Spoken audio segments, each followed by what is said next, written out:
I'm Alex. And we're here today with Angie. Hi, thanks for inviting me. From Angie Speaks, which is really exciting. We're going to be talking a bit about the occult and its relationship to Nazism, first of all, and maybe also to fascism, Italian fascism. And then we're going to be talking kind of in the second part about the way that those ideas, occultic practices, have kind of come forward and are now kind of forming part of a contemporary fascist landscape as well. And we also might talk a bit about how those things might be kind of projected into the future over the next, say, 50 years.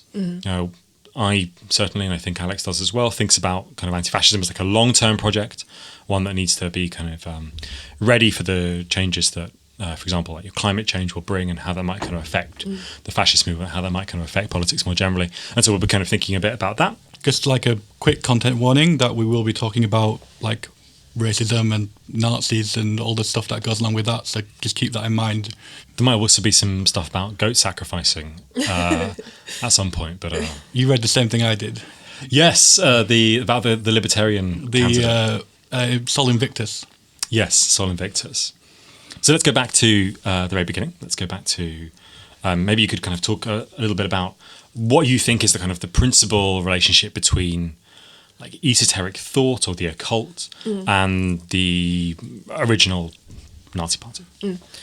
So this is a very kind of fascinating area of history, but one that's like pretty difficult to unpick. Of course, occult ideas have existed for as long as humans have. But in terms of its relationship to fascist regimes, there's been resurgences of occultism throughout history and repressions of occultism throughout history, and the Nazis sort of came about during a time where there was a bit of a resurgence happening again in culture. There was a lot of German occultism, German mysticism, flitting around the intelligentsia of Germany at the time. There were people like Evola, who were espousing a lot of these ideas. There were a lot of occult societies during the time that were forming and in their infancy.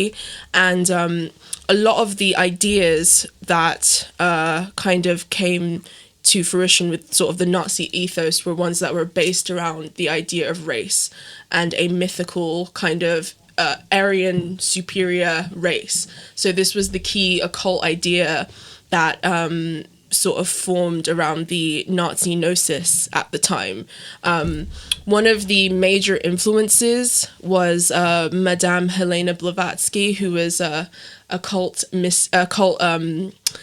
she was a mystic and an occultist. She was Russian, but she lived in many different parts of Europe, and her idea of root race and the idea of the Aryan race was first sort of popularized by her, and she then took those ideas and put them into theosophical literature and things like that, and they sort of found their way into all kinds of different occult circles. So it was sort of an amalgamation of influences that sort of correlated with the Nazi ideas. There was a lot of new information, obviously, about Darwinian ideas as well and human origins. So this became an area of obsession not only for people in the sciences but people in the occult.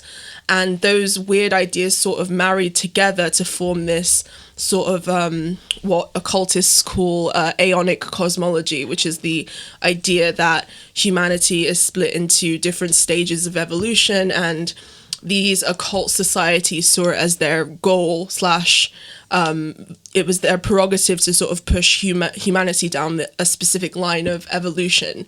And that was quite attractive as a model to the Nazi party, the kind of Nazi party while it was in its infancy at the time. And it gave them a lot of like hope and inspiration, and it was quite an empowering thing to have these ideas correlate with their goals and ambitions. So there's kind of like what does it mean practically, I guess, for people to try and like live in this kind of aeonic, the sense that there are kind of eons and they're kind of circling, and time is not this kind of arrow of modernity, or time is not the kind of endless progression towards some sort of future liberal society or anything like that, but time is just kind of circling around and around and around. What do you think it means, or what did it mean for them to kind of practically engage with that? Like, what did they do because of their beliefs about paganism that you think they what wouldn't have done otherwise? Well, it sort of came because part of the one of the major influences on Blavatsky was Eastern ideas about all kinds of different things. She was very inspired by Hinduism and Buddhism, Jainism, but one of the major things that she took was the idea of non-linear history, the idea of cyclical history, which is like a very Eastern idea, the idea that things are in sort of a stasis, things don't really change totally, they're just sort of cycles. So this was a very new idea to Western philosophy, obviously, because there's this idea about history sort of being this linear kind of progressive thing. But if we're talking about fascists, it's kind of an attractive idea to fascists because fascism is all about keeping things from progressing. It's about keeping things in a sort of stasis. So the idea that things are destined to be in a sort of cyclical kind of thing gave them this idea about destiny that was incredibly empowering and inspiring for them. So if nothing else, it really did act as sort of this mythic, imaginatory, almost in a Jungian sense, this way of sort of imagining the future and imagining one's place in the universe, which can be a very powerful thing when it comes to motivating people, creating a movement, making a cohesive vision for the future and things like that. And this cyclical thing goes back to Evola as well. One of the many reasons he didn't like Jewish people was because of their like linear conception of time and like the kind of idea of time progressing towards an endpoint. And so his traditionalism was a lot about the cycle of history, allowing these heroic acts and these heroic events to happen over and over and over again. Mm-hmm. So I guess that kind of links in real strongly to the kind of fascist like kind of evocation, like a mythic past that everyone can live in now, which I think is really kind of interesting to this kind of conversation. Like people kind of try and wrap their heads around why the Nazis were really into Hinduism and like really into Tibet and things like that, and it really goes back to these kind of this overarching theory of like root races and the Aryan race as like kind of Indo-European kind of hybrid, but also that Tibet is like somehow like where the last bastion of like the Aryan race kind of fled to, and where they kind of kept the flame alive.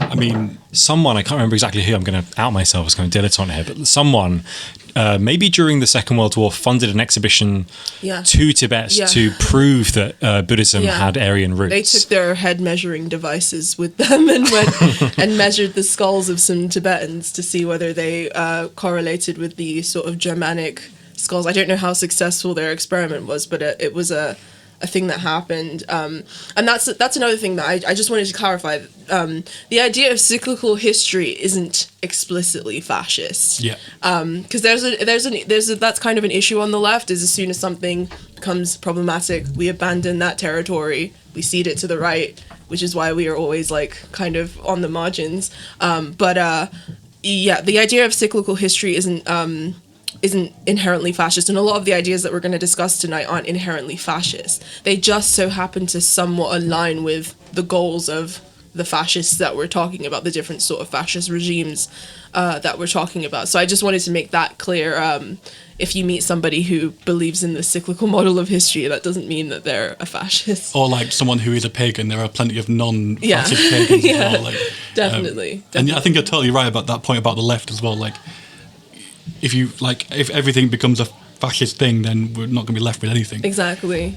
I think we should do a better job of just like claiming things and claiming territory rather than surrendering it, which is what we seem to do quite a lot. But yeah. I'm interested in this notion of rejuvenation. Fascism, what fascism is a particular kind of reactionary mass movement that aims what it calls paleogenetic. So like ultranationalism combined with this like regeneration myth. Yeah. How do you think that is playing out now in contemporary fascism? Well, I think that obviously we see the kind of residual ethos of the original esoteric fascists sort of being revived by modern fascist movements. And again, it's because of this sort of cyclical model of history. If you look at, there's an occult kind of satanic circle called the Order of the Nine Angles. I don't know if you've heard of them before, but they're a super fascist occult Nazi group, and they also believe in the same sort of aeonic cosmological model of time and the universe. And they see this specific period, the period of sort of liberal democracy and, you know, neoliberalism and all of the things that are going on now. They see this specific period as another stage of that aeonic cosmology, a stage where they are planting the seeds for the ultimate rise. The Imperium. Yeah, the Imperium is that's what they want to establish, is the Imperium, as it's called. But this is a very sort of special moment in their mind, and they see it as an opportunity to be seized upon, sort of in a similar way that leftists see it as an opportunity to be seized upon, because the contradictions of neoliberalism being exposed are just as beneficial for us as it is for the fascists. But they see it as this almost mythical kind of time, this sort of mythical moment for, you know, them to steer history in the direction that they want to steer it in. What's specific about so the kind of things I can imagine would be the things that have seemed kind of important to, let's say, like the neo-paganists or the kind of the white supremacist neo-paganists that I've been reading, is basically two kind of things that relate to how you should be as a person. One of them is a kind of hyper-masculinity, and it's very kind of obvious that masculinity of a certain kind is diminishing in its importance in our culture. And the other thing is that they are fixated on the notion of kind of the excellence, or the kind of the person who goes well beyond the crowd, who has immense conviction, immense kind of like depth. Kind of Übermensch, the Nietzsche. Yeah, that kind of thing, right? Yeah. So, you know, it could be argued that like Nietzsche is at least as much a kind of like a fulcrum point for these developments, these movements in the early 20th century, as, you know, someone like Madame Blavatsky.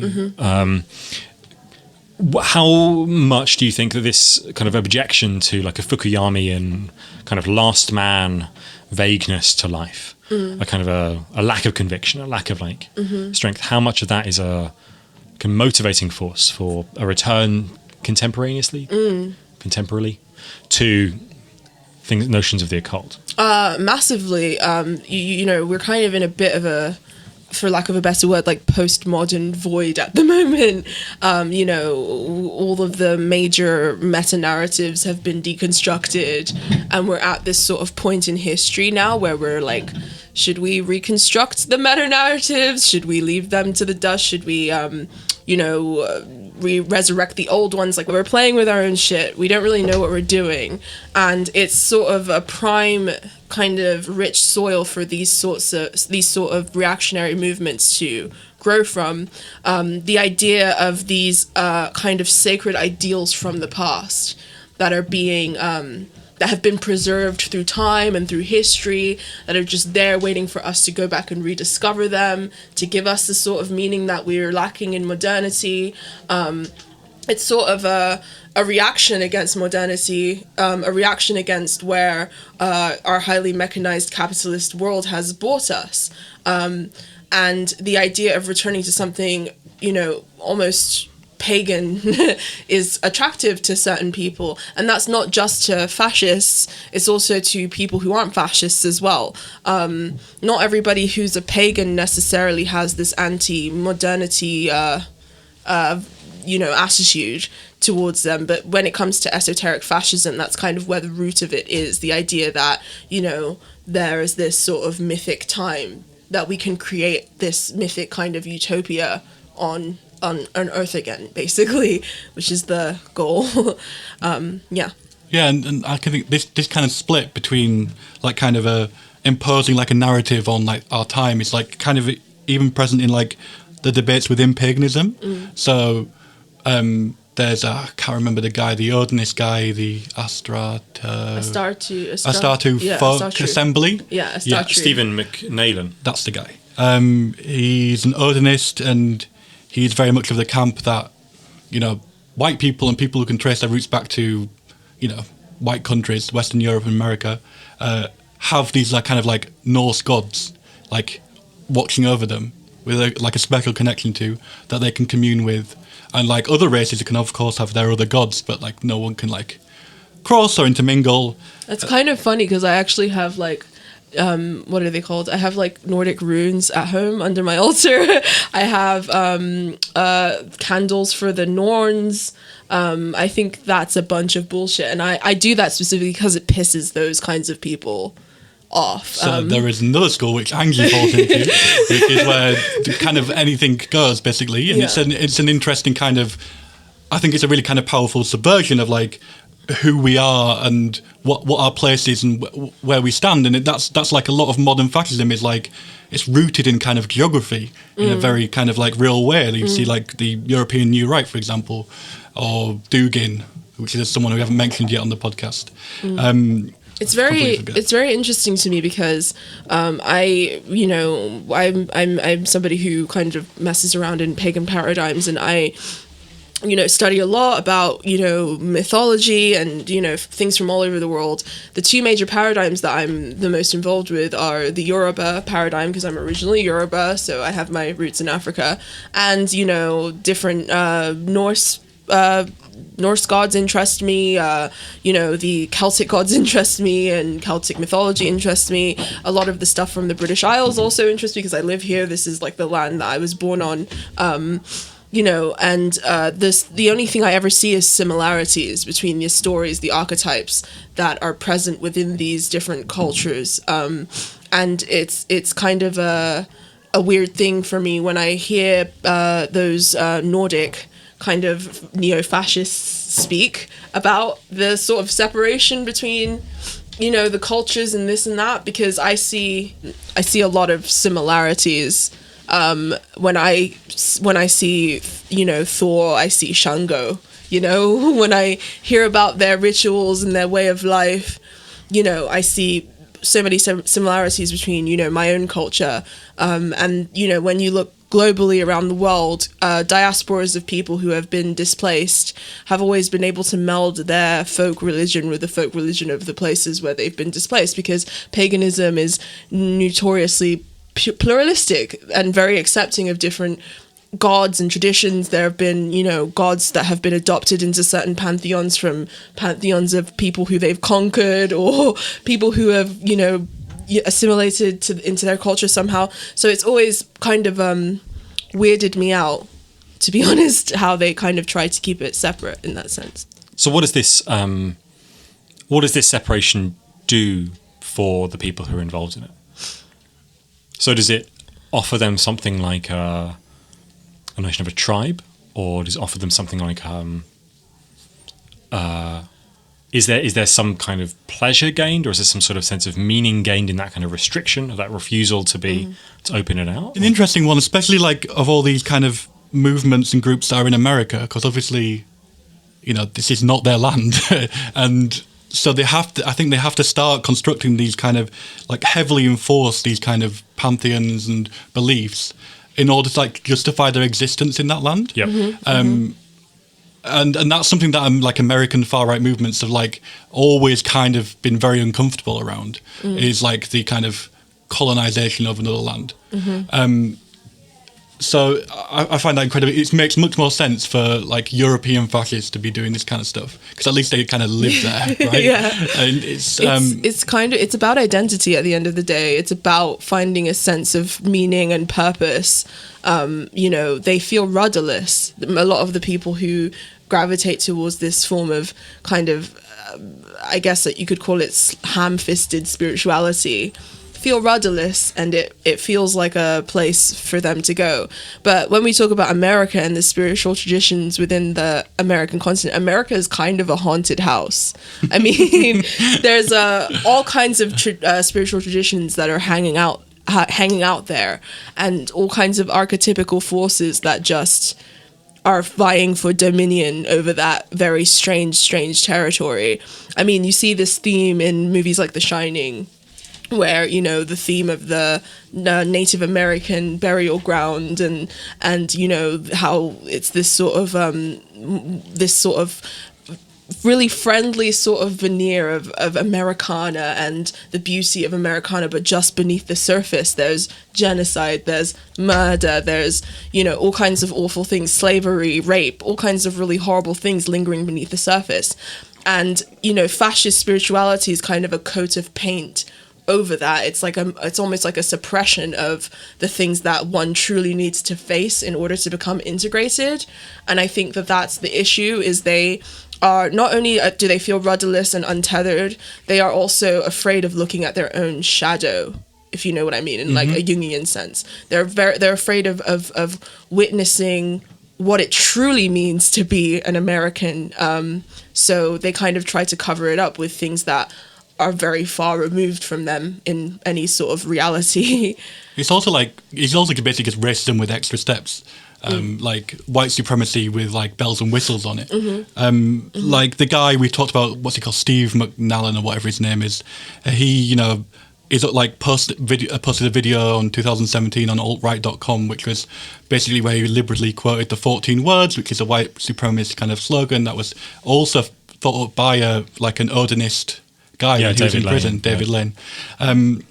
And it's kind of just adding extra kind of scenery onto the central kind of tenet, which is like white people are better than every other race. Exactly. There is somehow exists this like kind of race above the races, which is, well, I think is kind of like, if you're just going back to like the Nazis and like the following it through the 20th century, if you're like unreasonable enough to like believe in white supremacy, then you're clearly susceptible to a whole lot of other unreasonable thinking.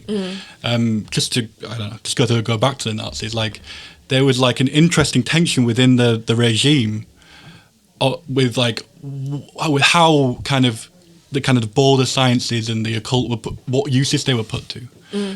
So one of the interesting things, and I really recommend this book if you haven't read it, called Hitler's Monsters, which is a really interesting read about the Nazis and supernatural imaginary. And the interesting thing is that after the war started, they got more into the occult, which is a kind of a bizarre thing. You think you like strip away all the frippery and get on with like fighting other people. That's if you think it's frippery, though. Exactly. That's the thing.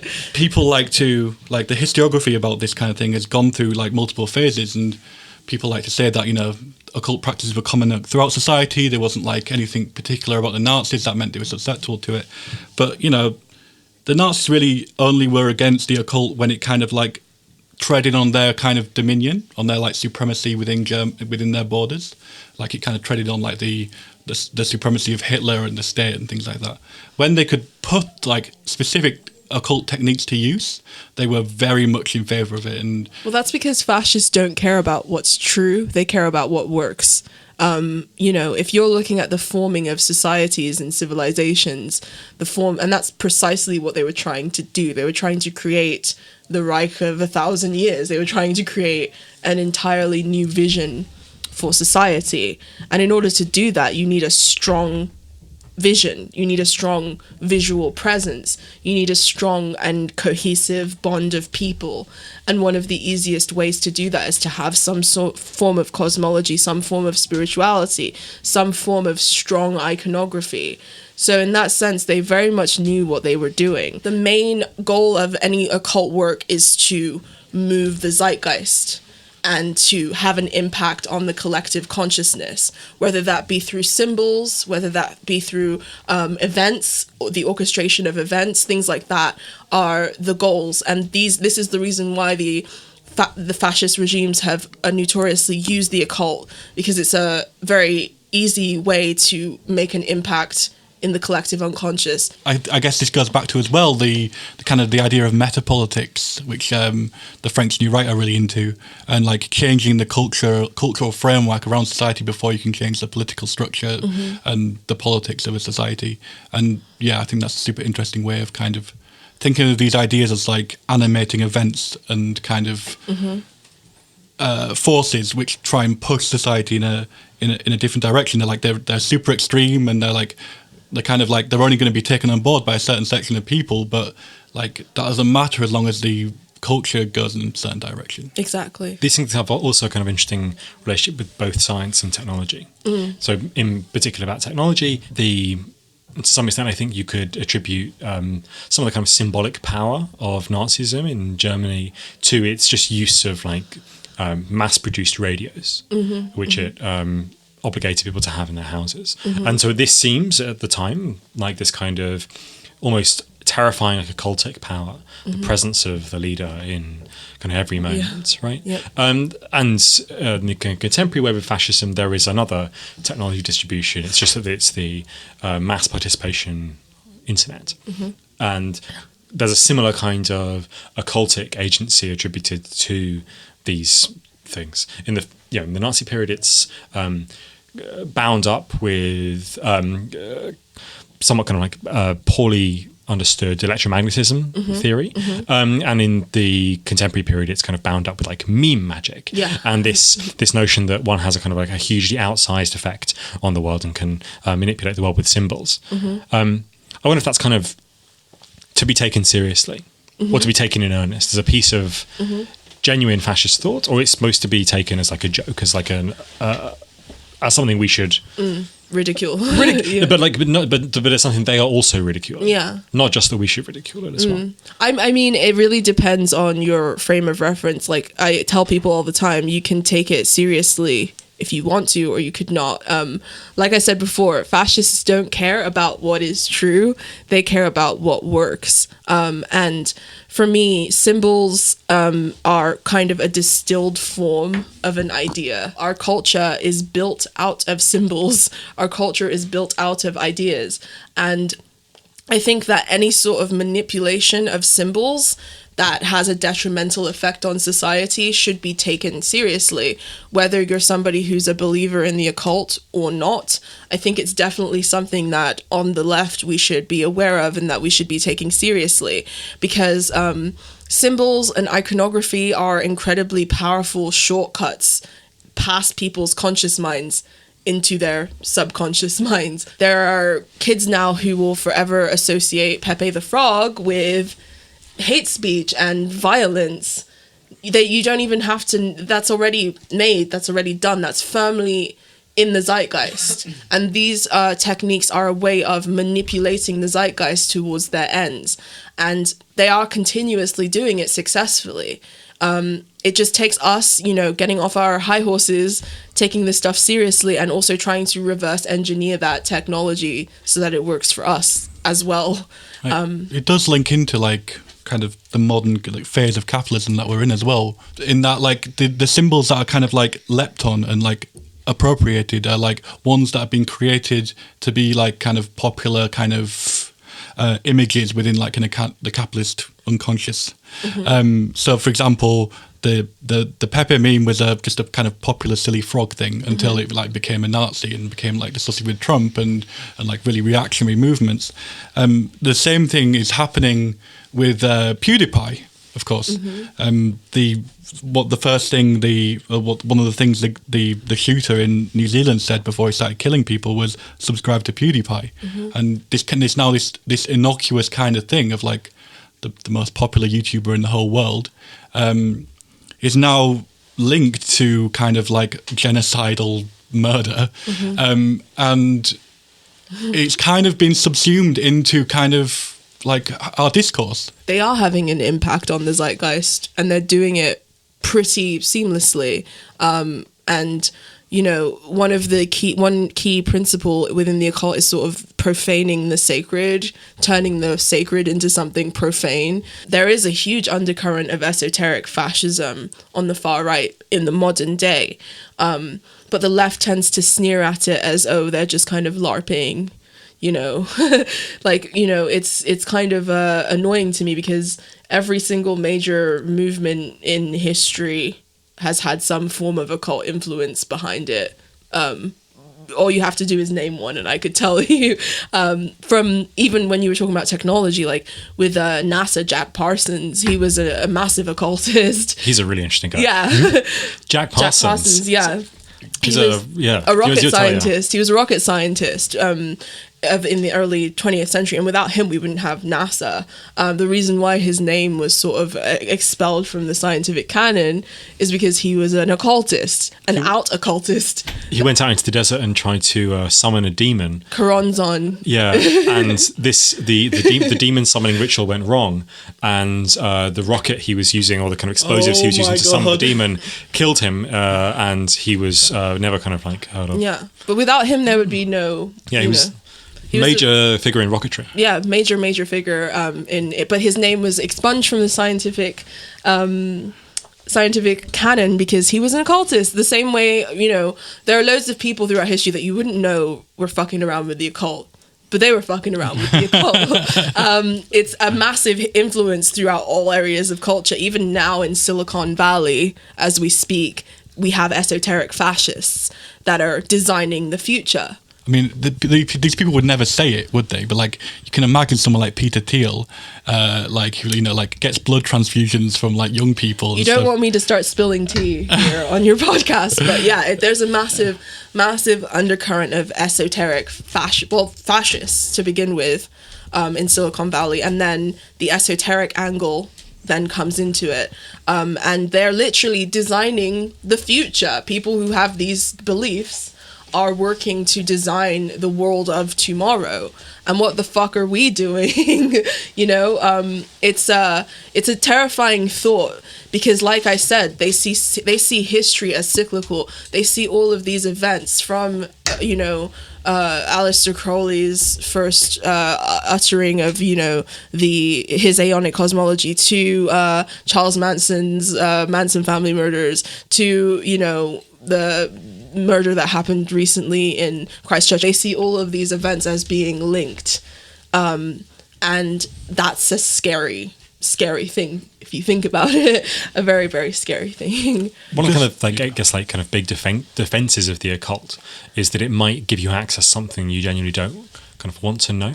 So instead of being a kind of practice that you might get involved in because you were trying to kind of reaffirm and reestablish and reassert your own superiority, for example, racially or personally, it's a thing you might be able to get involved with in order to find out something kind of like truly strange about the world, and therefore enter into a kind of mysticism or kind of mystification of the world that wasn't necessarily like entirely comfortable. It seems like the esoteric fascist practice mostly consists of trying to find out the thing you already want to know. Yeah, you already want to know that you're superior. Exactly. And so you find out that you're superior. You go through some sort of transformation.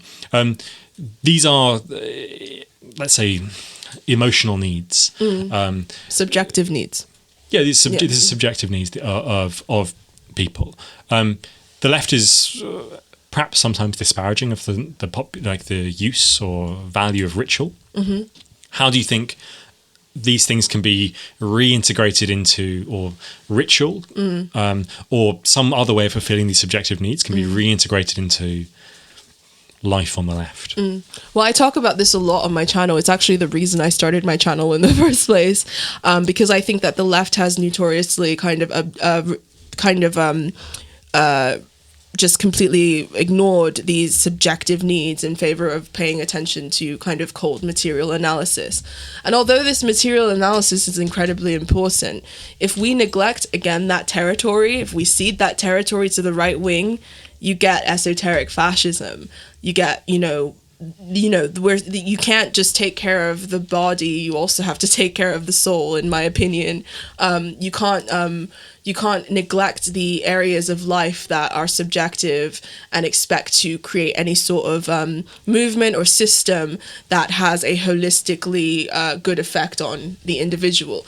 We need to do a better job of paying attention to things like meaning and community and ritual and beauty and a sense of belonging. We need to, take all of these sort of traditions that the human family has created over the millennia that humans have been around, these traditions that are meant to keep us whole, to keep us safe, to give us rites of passage, to give us meaning, to give us a sense of ourselves and a sense of our connection to the world. we need to take these things seriously. I'm not here to be prescriptive about what that could look like. I think it's different for everybody, because not everybody is going to celebrate the spring equinox. I do that, but not everybody is going to be into that. But just something as simple as having a more community-oriented attitude, taking things like mental health seriously, taking things like, art seriously, beauty seriously. All the things that are usually considered superfluous and frivolous are the areas that we should be trying to dominate, and trying to sort of, it doesn't even necessarily need to be linked to politics. We all have rituals, we all have private rituals, we have mundane rituals, but a ritual can really, be done around anything. It doesn't have to be, around a fucking bonfire or holding hands and like summoning demons or whatever, even though that's like a cool thing for me. Objectively cool, by the way. Objectively cool.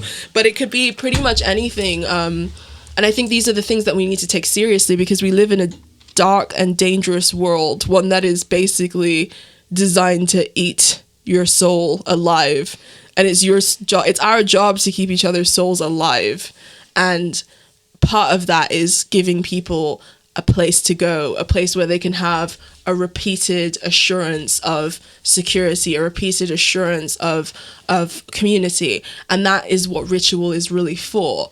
And the thing is, fascists have weaponized this. They understand this. If you look at a lot of these young men, like you said, they are rudderless. They don't have a sense of purpose, a sense of meaning, a sense of community, a sense of camaraderie. And this kind of dark alternative has now arisen for them, and there's no kind of alternative for that on the left.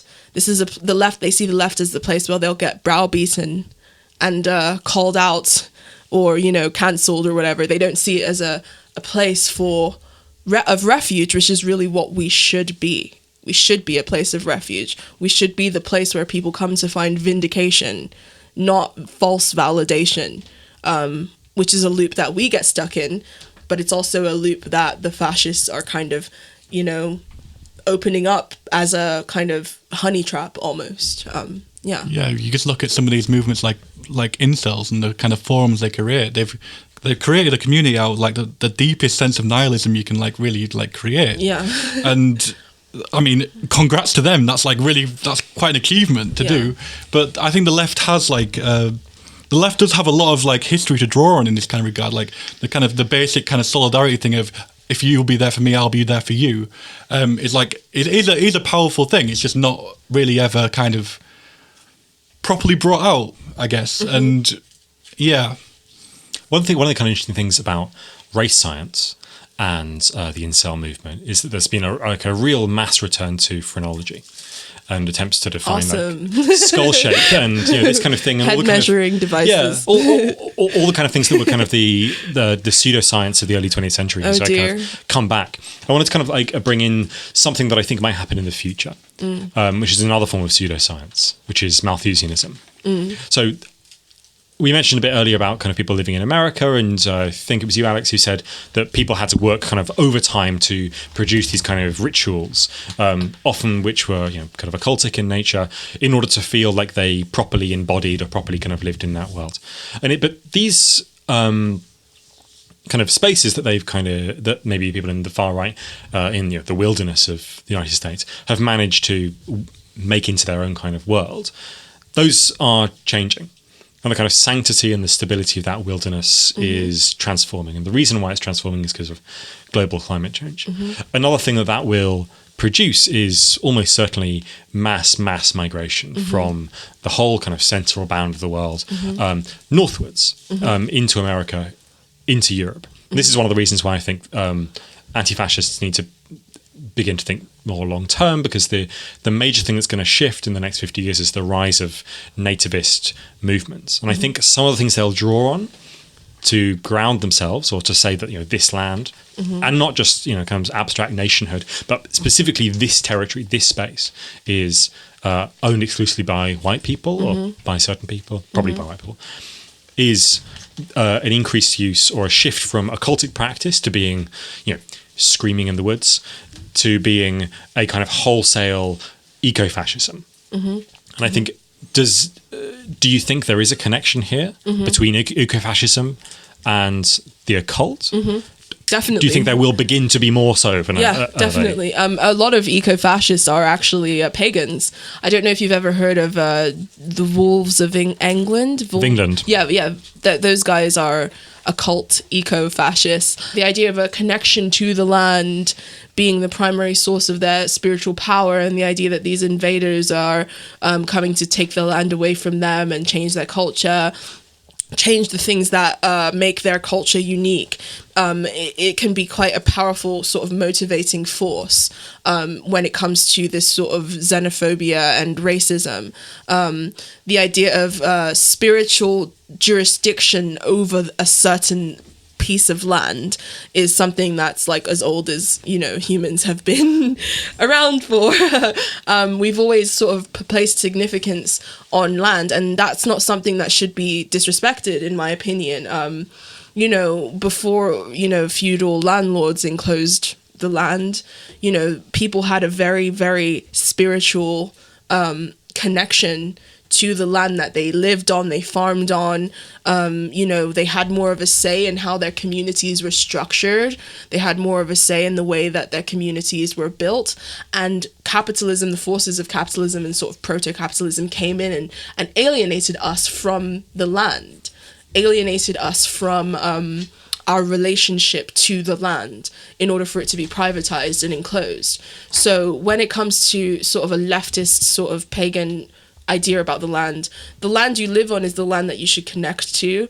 And I think that that's something that we should take very seriously on the left, is really getting to know our communities, really getting to know the land that we're on, getting to understand the traditions of those lands as well. And I think from there it will give us a place of power over the eco-fascists, because it's not just their claim, it's ours too. And anybody who lives and makes their life somewhere, that's where they belong, in my opinion. But we also have to be respectful, I guess, of the specific cultures, no matter where it is in the world. I wouldn't go to a Native American reservation and disrespect it. The same way there are, you know, May Day festivities that happen in this country every year. I think that's something that's beautiful and that should be celebrated. I don't think it's something that we should necessarily see as a suspicious thing, and we shouldn't let the fascists claim that either. Why should they have that? Why should we allow them to stake the claim on those things? We should claim those things. But they often use that sort of ethno-nationalist kind of idea to lay claim that this is my culture. Well, it's mine too. I'm allowed to have it too, which is why I have, you know, runes, which is why I have candles for the Norns on my altar, because I can. And I think that people should take more of that kind of approach when dealing with issues of land and culture and homestead.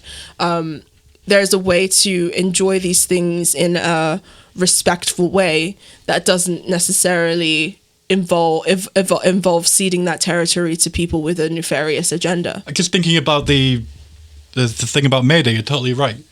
And you know, the left also has a strong May Day thing going on, but it's a real shame, at least in London, that most May Days are basically like the Stalinist people with their like Lenin, Mao, Stalin, Hoxha, all those kind of people up in big portraits, instead of like an actual like kind of London workers' May Day, because like obviously in London it's a huge tradition, but these like May Days and these like May Day histories are like present in like cities and villages and towns across kind of the UK and, you know, Europe, and we should get more involved in that, and like, you know, we should be involving ourselves in those communities, because fascists happily will, you know, they'll happily go there and, you know, stir up, you know, ethnic hatred.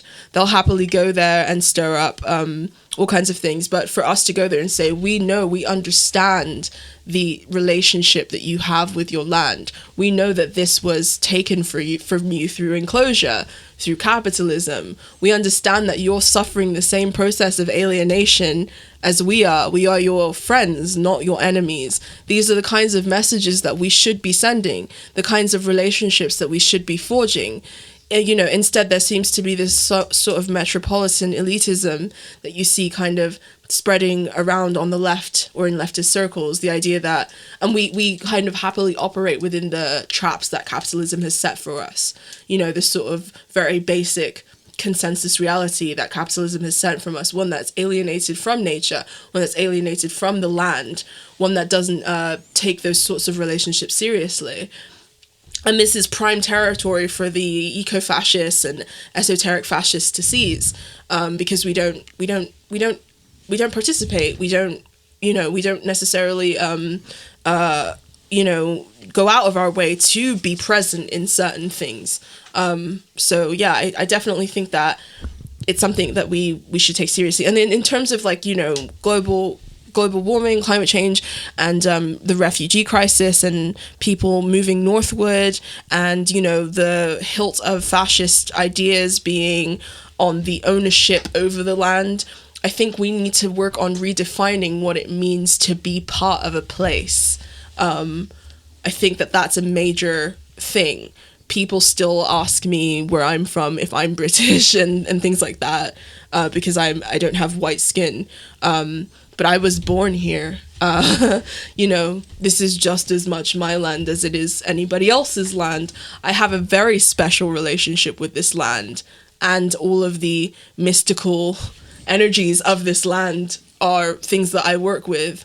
And a lot of, esoteric fascists would be horrified to hear a black woman, going to, Canterbury to get water from a well. That they would see that as such an affront, but it's my land too. Just because I don't have ancestors here for thousands of years, maybe in 1,000 years in the future, my ancestral line will still be here. So I think we need to work on sort of redefining what it means to be part of a place. That's such a good point. And it doesn't just relate to esoteric fascist kind of thinking as well, but also to broader kind of state racism as well. When the Immigration Act was brought in 1973 or 1 maybe, it was an explicitly racist kind of border law which said that if you were only a citizen if you could claim if one of your grandparents was born in England. And so obviously that meant a lot of discriminated against BME people and black and brown people, and they kind of accepted a lot of kind of white Europeans who moved to the colonies or whatever.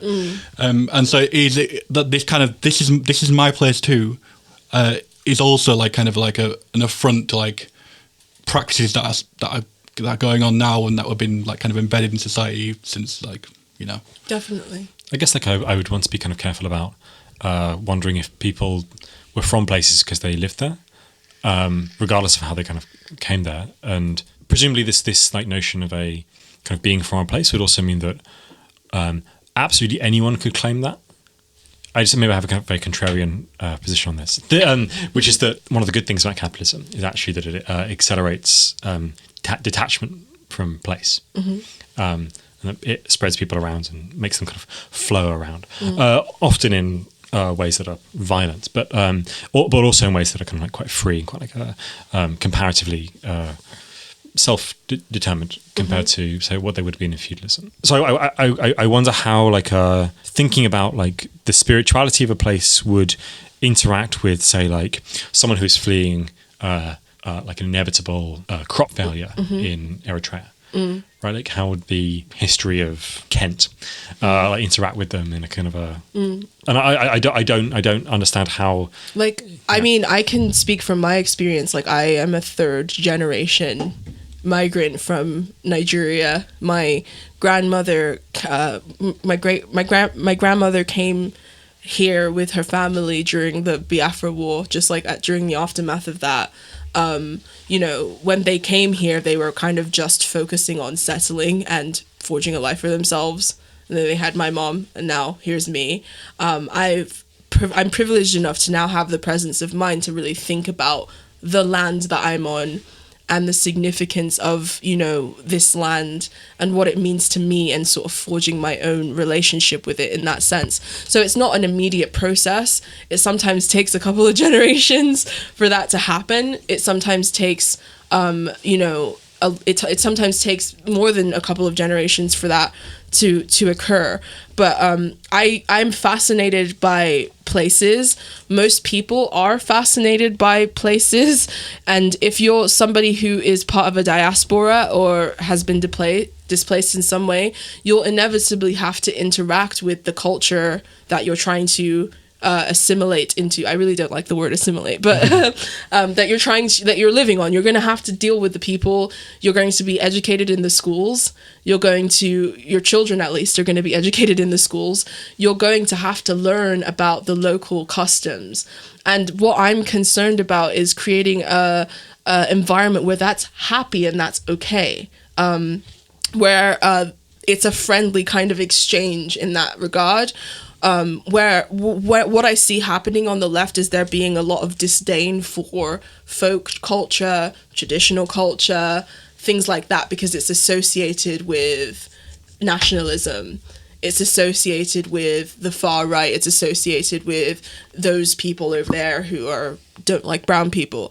Whereas what I'm saying is we should reclaim that territory so that we do have the power to bring people into the culture in a way that's holistic and friendly, in a way that's a good sort of mediated exchange when those things are occurring. And it'll take time. It may take generations. Like I said, I'll be able to...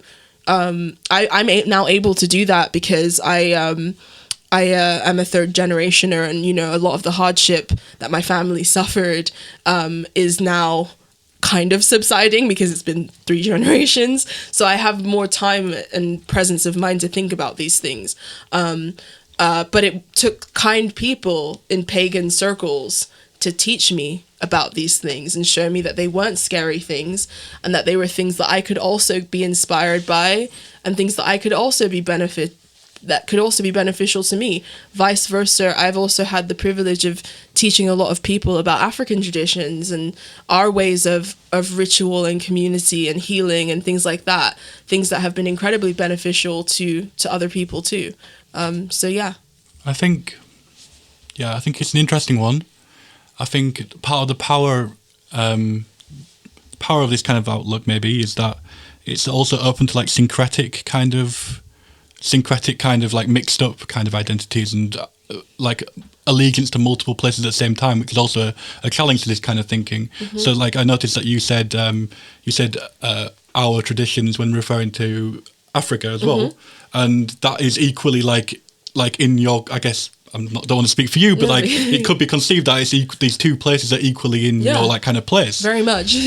I know that like the fascists in any kind of style love to apportion people to certain like delineated territories. Like the Nazi theorist Carl Schmitt said that the best Jews were the Jews living in Israel because that's where they were meant to be, and all the others were like kind of interlopers in wherever land they were. And like the ultimate challenge to like kind of his kind of conception of like race and where people belong was like diasporic Judaism, and the fact that they could make their own cultures that were separate from like the specific territory where Israel was. I think that the fascists would have a very difficult time putting me in a cultural box. I have a spiritual connection to the Yoruba land just as much as I have a spiritual connection to this country as well. And I think that is an affront to any kind of fascist idea about dominion over the land. And I think that more people should take that approach for sure. And the left also has its own like kind of explanation for the world, which is like the kind of class struggle kind of thing, and that the working class of the whole world should be kind of united together in solidarity, which is like equally another kind of tradition, another kind of like mechanic to draw upon when you're like kind of thinking these through, is that there is like kind of ultimately antagonisms within all societies, and recognizing that is part of like kind of should be part of like a broader left project to bring people into a movement. Exactly. We have to look at ourselves as the ones steering the steering wheel of history, because the fascists see themselves as the ones steering the steering wheel of history.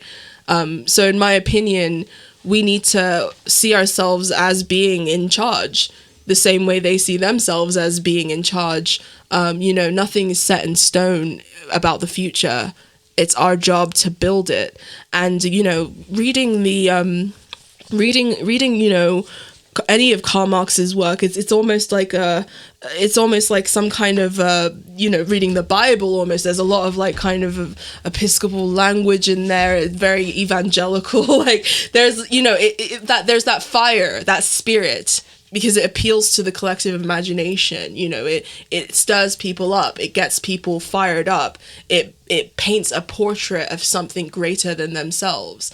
And I think that some of that spunk is missing, and it's something that the fascists have been able to sort of use to their advantage historically, because we're all very polite and we all want to be very reasonable and very rational.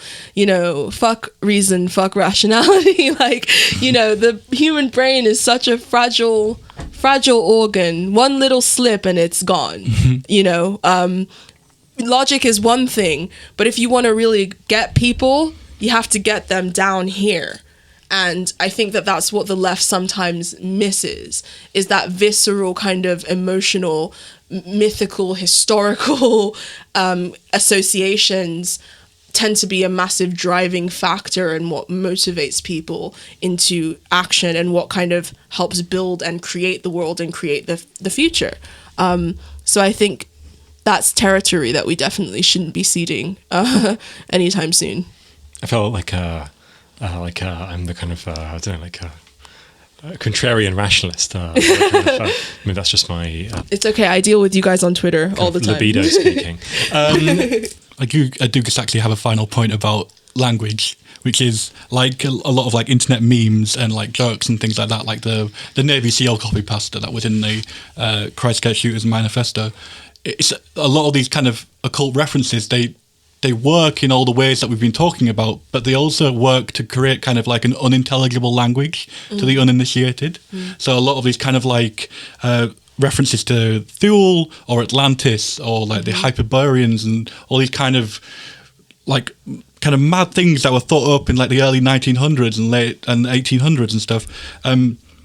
That is a way of creating like a common language across the globe for like various reactionary far-right forces. And to even stand what they're even on about, we need to know what those things are. Exactly. And I think that's why it's important to be like interrogating why, for example, the shooter said subscribe to PewDiePie, why there's all this shit about Atlantis online, and why he was wearing an occult symbol during the shooting as well, which is why he described himself as an eco-fascist. Yeah. One of the kind of difficult things about researching this area is that as soon as you find something out and you kind of you go to the toilet or whatever, you're reading like you've read like 2 paragraphs and you go to the toilet and you think what could possibly be the next paragraph, and then you come back and what actually is the next paragraph is always like much madder than you could possibly have imagined it to be. And so like I think the level of like detail that is required in thinking about this stuff, or like details required in the kind of research of this stuff, just because it's so difficult to rationally reconstruct anything from these things, I find this like a really kind of like an impediment to thinking about it. I think your logic definitely might be an impediment if that's the kind of frame that you're looking at it from, because it's not, like I said, they don't care about what's right. They care about what works. We need to be honest in our approach when we're dealing with this sort of material, is that, then we're not dealing in the area of logic. We're dealing in the area of the unconscious, of the esoteric, of the occult. And your logical faculties aren't going to save you there, buddy. They're not of much use in that regard. Part of the use of symbols is to bypass those logical faculties and to enter somewhere where you're less able to deconstruct them. So Angie has a YouTube channel called Angie Speaks. Yeah. So I started my channel about 8 months ago. I talk primarily about a lot of the things that I've been talking about today. I kind of saw that area of leftist dialogue as lacking, which was what sort of motivated me to start my channel. I'm very interested in sort of the subjective side of human life. There's obviously material analysis on there, but I don't spend a a great deal of time talking about that stuff. I talk about how leftism has influenced art. I talk about how leftism has influenced spirituality. I talk about psychology. I talk about all of those weird subjective areas, but I bring sort of a leftist spin to them. So that's kind of my little domain. So if you're interested in that, come check me out. We've also got a Patreon. Like Angie says, Angie has a Patreon. We also have a Patreon, which you can find at Patreon something 12 Rules for what. Please do give us some money so we can keep doing this as easily as possible. Thank you. I second that. I co-sign. That's it for this episode. Thanks for listening. We'll be back next time talking about generation identity. See you then.